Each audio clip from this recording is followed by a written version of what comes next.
My friend was already dead. That's not a metaphor, not a rumor, not something I misunderstood. He was buried. And yet, at 2:47 a.m., my phone vibrated. A notification appeared on my screen. Message received. From his account. It said only 3 words. You're next. His name was Daniel Cross. We had been friends since college. Not the kind of friends who talked every day, but the kind who could disappear for months and still pick up exactly where we left off. Daniel died in a car accident. That's what everyone said. A drunk driver. Late night. Rain-soaked road. Instant death. Closed casket. At the funeral, I remember thinking how quiet everything felt. Not peaceful, empty, like the world itself was holding its breath. I stood beside his parents as people whispered apologies that sounded rehearsed. I didn't cry, not because I didn't care, but because something felt unfinished. Like the story had ended too early. 3 days before Daniel died, he sent me a message. If anything happens to me, don't trust what you see online. I asked what he meant.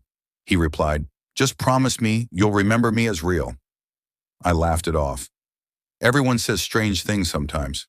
I wish I hadn't. The night after the funeral, I couldn't sleep. Rain tapped against my window. Streetlights flickered. At 2:47 a.m., my phone buzzed. I expected spam or a group chat. Instead, I saw his name, Daniel Cross. My chest tightened. The message read, "You're next." No emojis, no typing bubbles, no explanation. I stared at the screen, waiting for it to disappear. It didn't. I told myself it was impossible. Someone hacked his account. A scheduled message? A sick joke. I typed back, "This isn't funny." The reply came instantly. "I'm not joking." I dropped the phone. The next morning, I went to the cemetery. I needed proof. Daniel's grave was there. Fresh soil, a temporary headstone.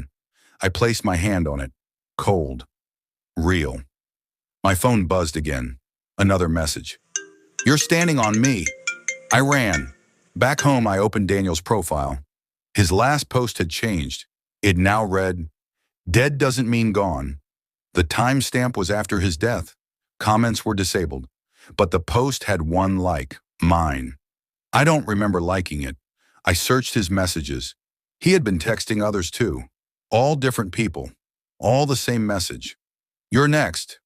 Some accounts were inactive. Some belonged to people who had already died. One name stopped my heart. My own. I finally remembered something.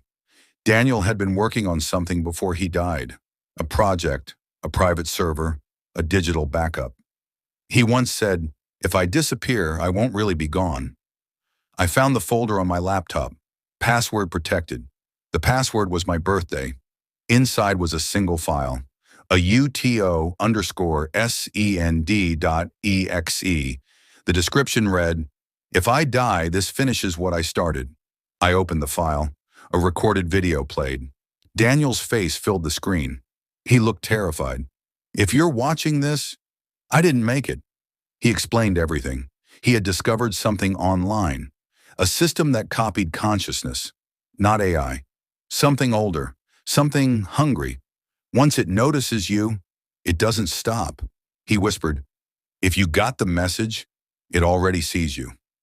My phone buzzed again. The screen lit up. One last message. From Daniel. "I tried to warn you." Then another. "I'm not sending these anymore." It is. The lights went out. Behind me, my laptop screen turned on by itself. A new profile appeared.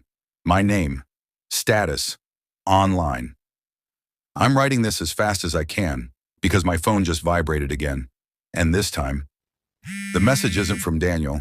It's from me. And it says, "You're next."